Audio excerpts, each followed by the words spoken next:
नमस्कार, हेल्थलाइन में आप सभी का स्वागत है। आर्थराइटिस जोड़ों से जुड़ी हुई एक डीजेनरेटिव कंडीशन है जो समय और उम्र के साथ बढ़ती जाती है। इस समस्या से पूरी तरह से बचना तो संभव नहीं है, लेकिन सही इलाज कराकर आपकी क्वालिटी ऑफ लाइफ को बचाया जा सकता है, जिससे आप एक हेल्दी जीवन जी सकते हैं। लेकिन इसके लिए आपको जोड़ों के दर्द, उसकी किस्मों और उसके इलाज के बारे में जानना और समझना बेहद ज़रूरी है। इन्हीं सब बातों पर आज हम हेल्थलाइन में चर्चा करेंगे। तो अगर आप हमारे साथ जुड़ना चाहते हैं तो तुरंत नंबर डायल करें अपने टीवी स्क्रीन पर फ्लैश हो रहे नंबर्स पर। ये नंबर्स हैं 01725043-863, 01725043-865। आर्थराइटिस से जुड़ी हुई समस्याओं के बारे में आपके सवालों का जवाब देने के लिए आज हमारे स्टूडियो में मौजूद हैं जनरल हॉस्पिटल पंचकुला से orthopaedic surgeon doctor Umesh Modi. Doctor Modi, हमारे स्टूडियो में आपका स्वागत है। धन्यवाद।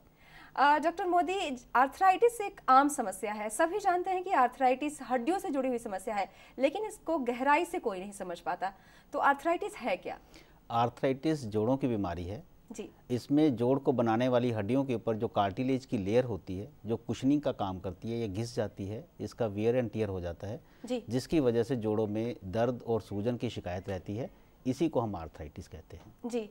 जैसे आर्थराइटिस की किस्में भी बहुत सारी हैं, तो वो कौन कौन सी किस्में हैं? आर्थराइटिस वैसे तो बहुत प्रकार का होता है, लेकिन मुख्यतः यह दो प्रकार का है। एक तो ऑस्टियोआर्थराइटिस और दूसरा रूमेटॉइड आर्थराइटिस। जी। जो ऑस्टियोआर्थराइटिस होता है यह प्राइमरीली एक डीजनरेटिव कंडीशन है। ये ओल्ड एज में होती है।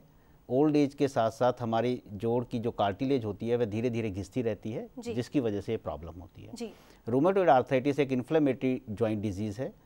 इसमें ये मुख्यतः महिलाओं को होती है। 30 से 40 साल की उम्र में इसकी शुरुआत होती है। इसमें बॉडी का डिफेंस मैकेनिज्म, जो इम्यून सिस्टम होता है, वो फॉल्टी होता है, जिसकी वजह से एंटीबॉडी प्रोडक्शंस होती हैं और जोड़ की कार्टिलेज डैमेज हो जाती है। डॉक्टर, आर्थराइटिस की समस्या होने पर उसके सिम्टम्स भी जाहिर सी बात है कि सामने आते होंगे, तो क्या सिम्टम होते हैं आर्थराइटिस के? आर्थराइटिस के मुख्य सिम्टम हैं जोड़ों में दर्द की शिकायत रहना, सोजिश का आना। जी। कई बार जब एडवांस्ड हो जाता है आर्थराइटिस तो जोड़ टेढ़ापन भी आ जाता है इनमें। तो ये तो आपने कहा कि इस तरह के जैसे कोई और भी इसके अलावा लक्षण है, जैसे जोड़ों में दर्द हो जाते हैं। कई बार ऐसा होता है कि किसी ने फिजिकल एक्टिविटी ज़्यादा कर ली, उस वजह से भी जोड़ों में दर्द हो जाता है। बिल्कुल, लेकिन इसमें जोड़ों में जो दर्द है वो जो फिजिकल एक्टिविटी की वजह से दर्द होता है वह 2 या 3 दिन में आराम करने से ठीक हो जाता है, लेकिन इसमें दर्द जो है ठीक नहीं होता और उस समय फिर मरीज को अपने डॉक्टर से सलाह लेनी चाहिए। डॉक्टर, हमारे साथ कुछ कॉलर जुड़ गए हैं, देखते हैं उनका सवाल क्या है। जी। Hello hello. हाँ जी, हाँ जी, आप अपना नाम बताइए और आप कहाँ से बोल रहे हैं? नाम मेरा जगतार सिंह जी। जी, आप अपना सवाल पूछिए डॉक्टर मोदी से। हाँ जी, हम मेरे स्पाइन पे चोट लगी थी 3 साल पहले। जी। हड्डी पे चोट लगी थी, स्पाइन हड्डी पे, तो वो दर्द नहीं जा रहा जी अभी मेरा। जो चोट आपके लगी थी उसके बाद आपने एक्सरे करवाया होगा, इसमें कोई फ्रैक्चर वगैरह तो नहीं था? ना, फ्रैक्चर वगैरह ट्रीटमेंट होता है जी मेरा डॉक्टर संजय प्रकाश से, आगरा से, तो बोन्स की पीएचडी है वो। हाँ जी। तो उनसे 3 साल हो गए, रेगुलर मेरा ट्रीटमेंट भी हुआ है, लेकिन वो पेन नहीं जा रहा अभी मेरे। उसके लिए आप एक बार डॉक्टर को दिखा सकते हैं, दिखाकर उसका एक्सरे करवाकर ये भी देख सकते हैं। और कई बार इसमें डिस्क की प्रॉब्लम हो रही होती है, तो ये आपको देखकर एग्जामिन करने के बाद ही पता लगेगा कि आपका दर्द ये क्यों हो रहा है और ठीक क्यों नहीं हो रहा अभी भी। जी, आपका कॉल करने के लिए धन्यवाद। डॉक्टर मोदी, जैसे कि हम आर्थराइटिस के बारे में बात कर रहे हैं, तो आर्थराइटिस की समस्या होती है, तो इससे कौन कौन से जोड़ होते हैं जो प्रभावित हो जाते हैं? देखिए, ऑस्टियोआर्थराइटिस में मुख्यतः जो वेट बीरिंग जॉइंट्स होते हैं टांगों के, जैसे कि हिप जॉइंट, कूल्हे का जोड़, घुटने का जोड़, ऐसे ही टखना जिसे हम एंकल कहते हैं, ये वाले जोड़ ज़्यादा प्रभावित होते हैं। और जो रूमेटॉइड आर्थराइटिस होता है उसमें हाथों और पैरों के जो छोटे जोड़ होते हैं, उंगलियों के, तो वे मुख्यतः प्रभावित होते हैं। आर्थराइटिस क्या जैसे बुजुर्ग होते हैं उनमें भी आर्थराइटिस की समस्या देखने को मिलती है, युवाओं में भी देखने को मिलती है, तो किस तरह के उसमें क्या कुछ फर्क होता है उन दोनों के आर्थराइटिस में? हाँ जी, जो बुजुर्गों में आर्थराइटिस देखने को मिलता है उसे वह प्राइमरली ऑस्टियोआर्थराइटिस होता है, जो एक डीजनरेटिव कंडीशन है। जो जवान लोगों में देखने को मिलता है वह कई बार रूमेटॉइड आर्थराइटिस होता है, जो कि एक इन्फ्लेमेटरी टाइप ऑफ आर्थराइटिस है, या कई बार उनमें एनकाइलोजिंग स्पॉन्डिलाइटिस या गाउटी आर्थराइटिस भी हो रहा हो सकता है। डॉक्टर मोदी, हमारे साथ कुछ कॉलर जुड़ गए हैं, देखते हैं उनका सवाल क्या है। हेलो। हेलो। हाँ जी, आप अपना नाम बताइए और आप कहाँ से बोल रहे हैं? उमेश बोल रहा हूँ मैं पूरनपुर यूपी से। जी जी, आप अपना सवाल पूछिए डॉक्टर मोदी से। सर एक्चुअली मेरे फादर को पिछली साल मार्च में चोट लगी थी कंधे पर गिरने की वजह से। ठीक है। तो उस समय से उनके हाथ का मूवमेंट जो है, जैसे खाना खाना है और चाय वगैरह पीना है, ये मूवमेंट खत्म हो गया है। इस मूवमेंट पर हाथ काम करता है बिल्कुल भी। और रात में जब वो सोते हैं तो दर्द बहुत ज्यादा होता है, हाथों में किसी नस में खिंचाव होता है। बहुत इलाज करवाया है बट समझ में नहीं आ रही है क्या दिक्कत है या कैसे। नहीं, इसमें उनके कंधे को जोड़ को हिलाने में दिक्कत है या हाथ के जोड़ों में दिक्कत है? सर कंधे का जैसे जो हाथ है उनका वो प्रॉपर मूव नहीं करता है, खाना नहीं खा सकते हैं वो अपने सीधे हाथ से, खाना नहीं खा पाते हैं। उसमें जैसे घुटने पर सहारा लेकर के, सपोर्ट लेकर के तब वो खाना खा पाते हैं। पैरों के घुटने पर सहारा लेकर के अपने हाथ को, हाँ जी, और फिर वो खाना खा पाते हैं। हाँ जी, देखिए इसमें ऐसा होता है कि कई बार कंधे में चोट लगने की वजह से पेरी आर्थराइटिस ऑफ शोल्डर हो जाता है, जिसको हम फ्रोजन शोल्डर का भी नाम देते हैं, और उससे कंधे का जोड़ जाम हो जाता है और उसकी मूवमेंट्स पेनफुल और रिस्ट्रिक्टेड हो जाती हैं। तो इसके लिए फिजियोथेरेपिस्ट की हेल्प लेनी चाहिए आपको। जी, आपका कॉल करने के लिए धन्यवाद। डॉक्टर, जैसे कि आपने कहा है कि जब बहुत ज़्यादा दर्द हो, वो बढ़ जाए, तो डॉक्टर से जाकर संपर्क करना चाहिए। तो अगर आपके पास कोई पेशेंट आता है तो आप उसको किस तरह से, उसका जांच किस तरह से करते हैं? देखिए, आर्थराइटिस के लिए कोई बहुत ज़्यादा जांच की ज़रूरत नहीं पड़ती। मरीज को क्लिनिकली देखकर ही इसका डायग्नोसिस किया जा सकता है जी। और एक बार डायग्नोसिस हो जाए तो इसका इलाज इस ऊपर निर्भर करता है कि वह किस स्टेज के ऊपर है जी। अर्ली स्टेज के ऊपर आर्थराइटिस को हम फिजियोथेरेपी से और मेडिकेशन से ठीक कर सकते हैं। उसके जो दर्द है, सोजिश है, उसको कंट्रोल किया जा सकता है। जी। इसके इलाज के बारे में हम और भी बात करेंगे। पहले कॉलर है, देखते हैं उनका सवाल क्या है जी। हेलो। हेलो। हाँ जी, आप अपना नाम बताइए और आप कहाँ से बोल रहे हैं? मैं सोहन सिंह बोल रहा हूँ पटाला से जी। जी जी, आप अपना सवाल पूछिए डॉक्टर मोदी से। ऐसे है जी, मैं डॉक्टर से बात करना चाहता हूँ। मेरे को ना 6-7 साल से यूरिया का टेस्ट बहुत बढ़ रहा है जी। आपका यूरिक एसिड बढ़ रहा होगा? हाँ जी, मेरे से चला भी नहीं जाता, 6 साल हो गए फेडिंग से चलता हूँ जी। आपके कौन से जोड़ों में दर्द रहता है? चूकड़े में जी, कुल्ले में जी। कूल्हे में और घुटने में भी दर्द रहता है? यहाँ तो कम है, वैसे चलता फोड़ियों से चलता हूँ जी मैं। अगर आपका यूरिक एसिड बढ़ा हुआ है तो आपको उसके लिए दवाई शुरू करनी चाहिए अपने डॉक्टर से सलाह लेकर। जी, आपका कॉल करने के लिए धन्यवाद। डॉक्टर, एक और कॉलर हैं, देखते हैं उनका सवाल क्या है। हेलो। हाँ जी। हाँ जी, आप अपना नाम बताइए और आप कहाँ से बोल रहे हैं? मैं जी राजस्थान अलवर से बोल रहा हूँ। जी जी, आप अपना सवाल पूछिए। सवाल ये है जी, मेरी पत्नी के जोड़ों में दर्द रहता है, मैं खूब दवा दिवाली, वो ठीक नहीं हो रहा जी। उनकी उम्र कितनी है आपकी पत्नी की? उम्र साहब लगभग 40-42 साल की है। अच्छा, आपने उनका कोई एक्सरे और टेस्ट भी करवाए हैं? हाँ जी, खूब करवा ली। तो क्या गठिया की बीमारी बताई है उनको? हाँ जी, गठिया की बताइए। देखिए, जो गठिया का रोग होता है उसमें दवाई लगातार चलती है। इसके लिए कई बार दवाई सारी उम्र भी खानी पड़ती है। गठिया रोग कई बार दवाइयों से पूरी तरह से ठीक नहीं किया जा सकता, लेकिन इसके जो लक्षण होते हैं, दर्द और सोजिश जो घुटनों में रहती है, उसे कंट्रोल किया जा सकता है। अच्छा। आप उनको दवाई जो है नियमित रूप से खानी पड़ेगी इसके लिए। जी, आपका कॉल करने के लिए धन्यवाद। डॉक्टर, एक और कॉलर हैं, देखते हैं उनका सवाल क्या है। हेलो। हाँ जी, नमस्कार जी। नमस्कार जी, आप अपना नाम बताइए और आप कहाँ से बोल रहे हैं? मेरा नाम पहलाद है जी। जी जी, आप अपना सवाल पूछिए डॉक्टर मोदी से। 2010 में मुझे चिकनगुनिया का बुखार आया था जी। ठीक है।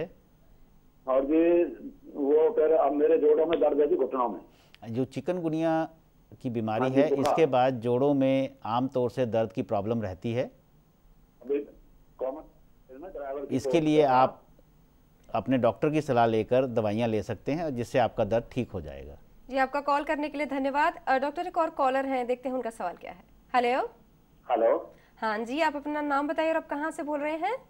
मेरा नाम अमान खान है, मैं दिल्ली से बोल रहा था। जी अमान जी, आप अपना सवाल पूछिए। मैडम, मेरा सवाल ये है, मुझे 1 साल पहले एक फीवर आया था मुझे जी। तो उस फीवर के में मुझे रैशेस भी थे और जॉइंट पेन स्टार्ट हो गया था जी।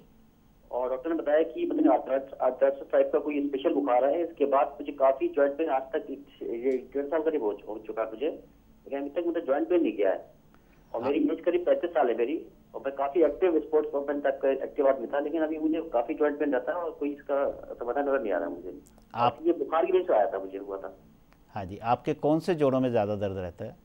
मेरे सर ये कलाइयाँ और नीचे पैर के टखने हैं और ज्यादा खा रहा हूँ तो फिर पीछे पीठ में दर्द होना शुरू हो जाता है बहुत ज्यादा। आपने अपने जोड़ों के दर्द के लिए जो टेस्ट करवाए होंगे उसमें कोई आपको देखकर उन्होंने कोई रूमेटॉइड आर्थराइटिस या एंकाइलोजिंग स्पॉन्डिलाइटिस तो नहीं बताया? नहीं सर, उन्होंने भी फीवर का खाली उन्होंने ट्रीटमेंट किया था मेरा, उसके बाद उन्होंने कोई कंटिन्यू किया नहीं उन्होंने इसके जॉइंट्स के लिए। आप अपने किसी ऑर्थोपेडिक सर्जन को दिखाकर इसकी जांच करवाएं और फिर उसके बाद ही आप इसकी दवाई शुरू करिए। जी, आपका कॉल करने के लिए धन्यवाद। डॉक्टर, एक और कॉलर हैं, देखते हैं उनका सवाल क्या है। हेलो जी, हेलो। हाँ जी, आप अपना नाम बताइए और आप कहाँ से बोल रहे हैं? लक्ष्मी नारायण जी बोल रहा हूँ मैं, बारां जिले से। जी जी, लक्ष्मी नारायण जी, आप अपना सवाल पूछिए। डॉक्टर साहब, मेरा ना जो उम्र है 50 वर्ष की। हाँ जी। और डॉक्टर साहब, मेरे नीचे पैर में जो दर्द होता है ना डॉक्टर साहब। हाँ जी। जो पैरों में मेरे नीचे दर्द होता है, एड़ियों के ऊपर नीचे। ठीक है जी। टकने में चलता हूँ ना ऐसे, तो सुबह सुबह होता है, नाइट में भी होता है। हाँ जी। और डॉक्टर साहब, मेरे बहुत तकलीफ रहती है पैर में। आपको ये जो दर्द है ये चलने पर ही होता है कि बैठे बैठे भी होता है? बैठे बैठे भी होता है, बैठक का भी काम करता हूँ मैं डॉक्टर साहब। जैसे मंदिर में शीशे का काम होता है ना, कांच का। हाँ जी। वो काम करता हूँ मैं शीशे का। तो एक ही पैर में दर्द रहता है? दोनों पैर में। दोनों पैर की एड़ियों में दर्द होता है आपको? एड़ियों में चलता हूँ जब सुबह सुबह डॉक्टर। जब सुबह सुबह चलते हैं। देखिए, ये जो प्रॉब्लम है प्लांटर फेशियाइटिस इसे हम कहते हैं। इसमें जब मरीज एक ही जगह पे बैठा रहे या सोकर सुबह उठे तो उसको पहले कुछ कदमों तक चलने के लिए ज़्यादा दर्द होता है, उसके बाद उसका दर्द कम हो जाता है। इसके लिए आप अपने पैर की एड़ियों की सिकाई कर सकते हैं गर्म पानी से, और दर्द निवारक जो मलहम आती है, दवा आती है, वो लगा सकते हैं। और जो चप्पल और जूता जो आपको पहनना चाहिए वो सॉफ्ट पहनना चाहिए और उसका सोल थिक होना चाहिए। जी, आपका कॉल करने के लिए धन्यवाद। डॉक्टर, आर्थराइटिस के बारे में हम बात करें, जैसे कि आपने कहा है कि ज़्यादा जांच की ज़रूरत नहीं पड़ती है, वैसे ही नी में जब बहुत ज़्यादा तकलीफ होती है तो नी रिप्लेसमेंट वगैरह के बारे में भी आपके पास इलाज के ऑप्शंस हैं। तो कब नौबत आती है कि आप एक मरीज़ को सलाह देते हैं कि नी रिप्लेसमेंट की अब आपको आवश्यकता है? हाँ जी, देखिए, नी रिप्लेसमेंट उस मरीज को करवाना चाहिए जब उसकी डेली रूटीन एक्टिविटीज़ भी प्रभावित हो रही हो इस बीमारी की वजह से, जब वो अपने रोज़ाना के कार्य हैं वो अपने नहीं कर सकता हो, और साथ ही जब उसके रात की नींद भी डिस्टर्ब रहने लग जाए, तब उसको डॉक्टर की सलाह के साथ इस TKR रिप्लेसमेंट या जॉइंट रिप्लेसमेंट के बारे में सोचना चाहिए। जी डॉक्टर, एक और कॉलर है, देखते हैं उनका सवाल क्या है। हाँ जी। हेलो। हाँ जी। हाँ जी, आप अपना नाम बताइए और आप कहाँ से बोल रहे हैं? हम बठिंडा से बोल रहे हैं, दर्शन सिंह लो। जी जी, आप अपना सवाल पूछिए डॉक्टर मोदी से। हमारे यहाँ तो के 2 मनके में एक्सरे में आया है, तो हमें चक्कर लग जाते हैं। हाँ जी। सर्वाइकल, डॉक्टर साहब कहते हैं सर्वाइकल है। चक्कर और उल्टी दोनों चीजों इकट्ठी लग जाती है। 2-3 महीने बिजली कुछ नहीं होता। ठीक है जी। तो फिर उसके बाद चक्कर लग जाते हैं। और वह चक्कर कितने दिनों में ठीक हो जाते हैं? कम दवाई एक बार एडमिट होना पड़ता है, 3-4 घंटे में चक्कर ठीक होते हैं। देखिए, जो आपको बीमारी है इसे हम बेनाइन पोजिशनल वर्टाइगो कहते हैं। क्या कहते हैं? बेनाइन पोजिशनल वर्टाइगो, ये पोस्चर की वजह से होती है, और ये सर्वाइकल, जिसे हम आम भाषा में सर्वाइकल स्पॉन्डिलाइटिस कहते हैं, या उसकी वजह से नहीं है। यह एक सेल्फ लिमिटिंग बीमारी है जो 2 या 3 दिनों में ही अपने आप ही ठीक हो जाती है, और अगर दवाई ली जाए तो ये जल्दी भी ठीक हो जाती है। जी, आपका कॉल करने के लिए धन्यवाद। डॉक्टर, एक और कॉलर है, देखते हैं उनका सवाल क्या है। हेलो। हेलो। हाँ जी, आप अपना नाम बताइए और आप कहाँ से बोल रहे हैं? मैं दिल्ली से बोल रहा हूँ, मेरा नाम है। जी जी, आप अपना सवाल पूछिए डॉक्टर मोदी से। हाँ जी। हेलो। हाँ जी, हल बताइए। हाँ जी सर, प्रॉब्लम ये एक साल से घुटने में प्रॉब्लम है। हाँ जी। और जो है ना कि मतलब बैठने या चलने से नहीं होता है, जब हल्का सा रन करते हैं। आपकी आवाज़ ठीक से नहीं आ रही है। डॉक्टर अभय का कहना है कि उनके घुटने में 1 साल से प्रॉब्लम है। हाँ जी। तो मतलब आपकी उम्र कितनी है? जी 62। हाँ जी। तो आपको चलने पे दर्द होता है घुटने में? जी, चलने में होता है, मतलब ऐसे हम बैठे रहते हैं या फिर मतलब हल्का चलते हैं दर्द नहीं होता है, और हल्का सा हम तेज चलते हैं ना तो फिर दर्द होता है। जब तेज चलते हैं आप तब आपके घुटनों में दर्द होता है? बिल्कुल, ऐसे में सामान्य चलता हूँ तो दर्द नहीं होता है। ठीक है जी। देखिए, जो आपकी प्रॉब्लम है, ऐसा लगता है कि शायद वो लंबर कैनाल सिनोसिस ना हो, तो उसमें कई बार तेज चलने से दर्द होता है, और जब बैठ जाता है मरीज तो उसका दर्द ठीक हो जाता है। हो सकता है ये दर्द आपका घुटनों के दर्द की वजह से ना हो, इसमें बैकबोन में भी आपके प्रॉब्लम हो सकती है। इसके लिए आपको अपने ऑर्थोपेडिक सर्जन से जांच करवानी चाहिए। डॉक्टर हमारे साथ कुछ कॉलर जुड़ गए हैं, देखते हैं उनका सवाल क्या है। हेलो हेलो, हाँ जी, आप अपना नाम बताइए और आप कहाँ से बोल रहे हैं? मैं चिरंजीत बोल रहा हूँ, अलवर राजस्थान से। जी जी, आप अपना सवाल पूछिए। हिप रिप्लेसमेंट कराना चाहता हूँ। हाँ जी। तो मेरी उम्र है 51 साल का है। बाकी डायग्नोज हो चुका है कि मैंने 2005 में कराया था, तो हिप रिप्लेसमेंट होना ही है। उसमें क्या प्रॉब्लम क्या बताई है आपके हिप जॉइंट में? जी वो खत्म हो चुके हैं, गिर चुके हैं, वो रिप्लेसमेंट होने हैं। सर मैं आपसे जानना चाहता हूँ उसमें खर्चा कितना आ जाता है? देखिए, जो हिप रिप्लेसमेंट है आपके दोनों हिप्स का होना है या एक ही हिप का होना है? दोनों का ही होना है। तो दोनों हिप्स के रिप्लेसमेंट में अगर आप गवर्नमेंट सेटअप में करवाते हैं तो इसमें तकरीबन 2-2.5 लाख रुपया खर्चा आ सकता है, और प्राइवेट सेटअप में इसका खर्चा 4-4.5 लाख तक भी हो सकता है। जॉइंट्स के अलावा कितना खर्चा रहता है सर जो हॉस्पिटल? देखिए, जॉइंट्स के अलावा वो आप किस तरह के सेटअप में इसका इलाज करा रहे हैं ये उसके ऊपर निर्भर करता है, पर आमतौर से 1.5 से 2 लाख रुपया जॉइंट के खर्चे के अलावा आ जाता है इसमें। जी, आपका कॉल करने के लिए धन्यवाद। डॉक्टर एक और कॉलर है, देखते हैं उनका सवाल क्या है। जी हेलो। हाँ जी डॉक्टर साहब जी, काल जी। हाँ जी, आप अपना सवाल पूछिए। हाँ जी, मेरा ये गोड्डे से बहुत दर्द रहता है। आपकी उम्र कितनी है जी? मेरे 50 साल है जी उम्र। अच्छा, आपके दोनों घुटनों में दर्द रहता है? सर पहला एक घुटने च रहता सी जी, हुण दूसरे च होने लग गया, ठीक हो गया जी। हाँ जी, देखिए ऐसा लगता है कि आपको ऑस्टियोआर्थराइटिस की बीमारी है। ठीक है जी। इसके लिए आपको अपने डॉक्टर के पास जाकर दवाई शुरू करनी चाहिए, और साथ ही फिजियोथेरेपिस्ट की भी सलाह ले सकते हैं आप इसमें। जी, आपका कॉल करने के लिए धन्यवाद। जैसे कि आपने फिजियोथेरेपी की बात की है, अगर किसी को आर्थराइटिस की समस्या है तो इसका कितना बड़ा रोल है? देखिए, फिजियोथेरेपी आर्थराइटिस में बहुत ही इम्पॉर्टेंट है। ठीक है जी। फिजियोथेरेपी के द्वारा हम 2-3 तरह की इसमें एक्सरसाइजेज बताते हैं। एक तो रेंज ऑफ मूवमेंट एक्सरसाइजेज जिससे जॉइंट्स की फ्लेक्सिबिलिटी बनी रहे, और दूसरा मसल स्ट्रेंथनिंग एक्सरसाइजेज जिससे जोड़ जो है स्टेबल रहता है। जी, ये तो फिजियोथेरेपी की आपने बात की। आपने नी रिप्लेसमेंट के पहले हमने ब्रेक पे जाने से पहले बात की थी नी रिप्लेसमेंट के बारे में। हिप रिप्लेसमेंट भी आप करते हैं, तो नी रिप्लेसमेंट और हिप रिप्लेसमेंट में कितना खर्चा आता है? देखिए, नी रिप्लेसमेंट और हिप रिप्लेसमेंट में सरकारी सेटअप में 2 लाख के करीब खर्चा आ जाता है, और अगर प्राइवेट सेटअप में ये करवाया जाए तो इसमें 4 लाख तक का खर्चा आ जाता है, दोनों घुटनों का या दोनों हिप्स का रिप्लेसमेंट करवाने का। हमारे साथ कुछ कॉलर जुड़ गए हैं, देखते हैं उनका सवाल क्या है। जी हेलो। हाँ जी। हाँ जी, आप अपना नाम बताइए और आप कहाँ से बोल रही हैं? हाँ जी, मैं हरियाणा सिरसा से बोल रही हूँ। जी जी, आप अपना सवाल पूछिए। हाँ जी, मेरे दोनों कंधों में दर्द है। एक बार मैं 15 साल पहले गिरी, एक बार 3 साल है, दोनों तरफ के कंधे नीचे आए, मांस फट गया, और बहुत इलाज करवाया लेकिन इलाज नहीं हुआ। मेरे दोनों हाथों में दर्द है। आपकी उम्र कितनी है जी? 55 साल है जी। ऐसा लगता है कि आपको भी फ्रोजन शोल्डर की प्रॉब्लम है। हाँ जी। ऐसा लगता है जैसे आप बता रहे हैं उस फ्रोजन शोल्डर की आपको प्रॉब्लम है। हाँ जी हाँ जी। इसके लिए आपको फिजियोथेरेपी करवानी चाहिए। वो करवाई है जी मैंने, बहुत देसी ये एमयू। हाँ जी। हाँ, इसके लिए कुछ मेडिसिन आती हैं, पेन किलर, दर्द निवारक दवाएं, वो भी आप इस्तेमाल कर सकती हैं। मैं जी 5 साल से तो इलाज मेरा चल ही रहा है। देखिए, कई बार ये जो बीमारी है जल्दी ठीक नहीं होती, इसमें समय लग जाता है। जी, आपका कॉल करने के लिए धन्यवाद। डॉक्टर एक और कॉलर हैं, देखते हैं उनका सवाल क्या है। हेलो। हेलो। हाँ जी, आप अपना नाम बताइए और आप कहाँ से बोल रहे हैं? भाऊ साहब जी, महाराष्ट्र से बोल रहा हूँ। जी जी, आप अपना सवाल पूछे डॉक्टर मोदी से। हाँ डॉक्टर साहब, मेरे को 2 साल से सर्वाइकल की तकलीफ है। हाँ जी। और कमर के रीढ़ की हड्डी में भी दर्द होता है। ठीक है जी, आपकी उम्र कितनी है जी? उम्र अभी 40 साल है। 40 साल है। ये दर्द आपको कब से रह रहा है? अभी 2 साल हो गए, चक्कर आते मेरे को। तो सर्वाइकल का इलाज हो सकता है क्या? हाँ जी, बिल्कुल, इसका इलाज हो सकता है। आप अपने ऑर्थोपेडिक सर्जन से मिलकर इसके लिए आपको वो मेडिकेशन दे सकते हैं, और साथ ही फिजियोथेरेपी भी करवाएंगे। जी, आपका कॉल करने के लिए धन्यवाद। डॉक्टर, अगर किसी ने नी रिप्लेसमेंट कराया है तो कितना टिकता है जोड़ों का दर्द अगर रिप्लेसमेंट हो जाए तो, और कितना सफल इलाज है?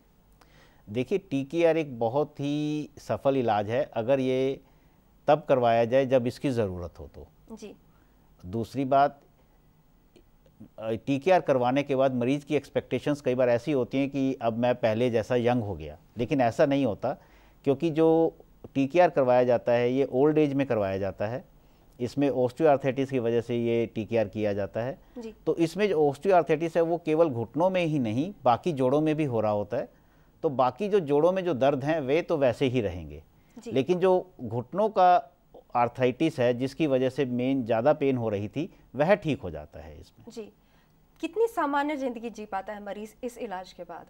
अगर तो उसको ज़्यादा दर्द घुटनों की वजह से, तो उसकी लाइफ स्टाइल काफ़ी बेटर हो जाती है पहले से, और वह ऑलमोस्ट एक नॉर्मल लाइफ लीड कर सकता है। जी, कई बार ऐसे एड्स देखने को मिलते हैं कि नी रिप्लेसमेंट करा लिया, दौड़ने लगता है इंसान, पहले की तरह हर एक्टिविटी कर सकता है, कितना सही है?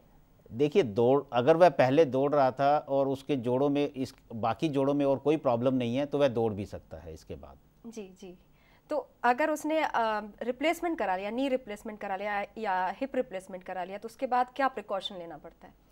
देखिए, उसको कुछ प्रिकॉशंस तो लेनी पड़ती हैं, जैसे पैरों के बाहर नहीं बैठे, प्लाथी मार के मत बैठे, जैसे हम क्रॉस लेग सिटी कहते हैं, ये नहीं बैठना चाहिए जी। हाँ, बाकी वह अपनी almost normal routine life lead कर सकता है। जी, डॉक्टर हमारे साथ कुछ कॉलर जुड़ गए हैं, देखते हैं उनका सवाल क्या है। हाँ जी, हेलो। हाँ जी, आप अपना नाम बताइए और आप कहाँ से बोल रहे हैं? जी, मैं जम्मू से बोल रहा हूँ, अब्दुल बोल रहा हूँ। जी, अब्दुल जी, आप अपना सवाल पूछिए डॉक्टर मोदी से। जी डॉक्टर साहब, एक लड़का है मेरा। जी। हाँ जी। तो उसकी टांगें जो है वो 2.5 साल की ऐसे टूटना शुरू हो गई थी। जी, टूटना शुरू हो गई थी? जी। अच्छा, उसमें फ्रैक्चर आ रहे हैं बार बार? हाँ, मल्टी फ्रैक्चर से अब तो एक वो छोटी हो गई है टांग, दूसरे में वो टेढ़ी मेढ़ी है, तो ये इसको क्या प्रॉब्लम हो सकती है? हाँ, देखिए, इसको हम ऑस्टियोजेनेसिस इम्परफेक्टा कहते हैं। इसमें जो बच्चे की बोन्स हैं वह नॉर्मल नहीं होती, वो काफ़ी वीक होती हैं, और थोड़ी सी भी चोट लगने से या कई बार अपने आप भी ये हड्डियाँ टूट जाती हैं। तो उसकी वजह से टांगों में टेढ़ापन भी आ जाता है, कई बार टांग छोटी भी हो सकती है जैसे आपने बताया। तो इसके लिए अलग तरह के स्पेशलाइज्ड ऑपरेशंस होते हैं। इसके लिए आपको किसी स्पेशलाइज्ड सेंटर में जाकर इसके लिए सर्जरी करवानी चाहिए। जी, अब्दुल जी, आपका कॉल करने के लिए धन्यवाद। जैसा कि अब्दुल जी ने पूछा कि उनके बच्चे की जो हड्डियां थी वो बचपन से टूटना शुरू हो गई थी, तो इसके इलाज के लिए जैसे आप बता रहे थे, तो कितना खर्चा आता है इसमें? देखिए, ये तो डिपेंड करेगा कि इलाज कहाँ हो रहा है और उसकी कौन कौन सी बोन्स में कितनी प्रॉब्लम है। क्या पूरी तरह से ये इलाज हो सकता है, पूरी तरह से ठीक हो सकता है? जी नहीं, पूरी तरह से वह ठीक नहीं हो सकता, लेकिन वो एक बेटर लाइफ लीड कर सकेगा। जी, डॉक्टर मोदी, आप हमारे स्टूडियो में आर्थराइटिस की समस्या के बारे में बातचीत की, आपका बहुत बहुत धन्यवाद। धन्यवाद। तो ये था आर्थराइटिस की समस्याओं से संबंधित आज का हमारा हेल्थलाइन कार्यक्रम। उम्मीद है कि आपने आज के इस कार्यक्रम को ध्यान से सुना और देखा होगा, और डॉक्टर मोदी के द्वारा दिए गए सुझाव को ध्यान में रखकर अब आप समय समय पर अपना चेकअप कराएंगे और अपनी सेहत का खास ख्याल भी रखेंगे, तभी आप आर्थराइटिस को मैनेज कर पाएंगे। कैसा लगा आज का हमारा हेल्थलाइन कार्यक्रम? हमें जरूर लिखें। हमसे संपर्क करने के लिए हमारा ईमेल ID नोट करें, healthline@dayandnightnews.com। फिलहाल हेल्थलाइन में बस इतना ही। नमस्कार। खबरों की दुनिया में आइए, हमारे साथ कहीं भी और कभी भी जुड़िए। हम मिलेंगे फेसबुक पर, हम दिखेंगे यूट्यूब पर, हमें फॉलो कीजिए ट्विटर पर। खबरों के साथ बने रहिए रात दिन।